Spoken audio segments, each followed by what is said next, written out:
मुझसे लेना। हो गई सभा में उथल पुथल। हम आएंगे हम आएंगे सो इनकलाब के नारे कोई तो दूर सुनाई जाते थे।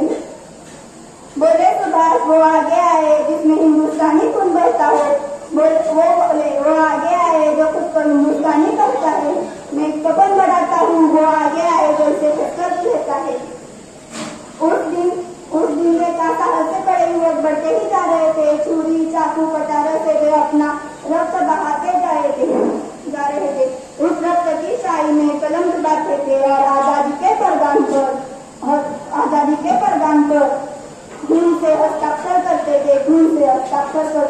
उस दिन देखा तारों ने हिंदुस्तानी इतिहास नया। जिस दिन भारत देश ने लिखा खून से इतिहास नया।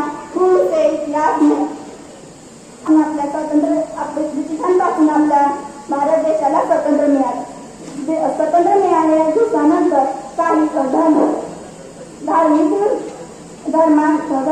धर्मामुळे आपल्या भारत देशाची फाळणी झाली।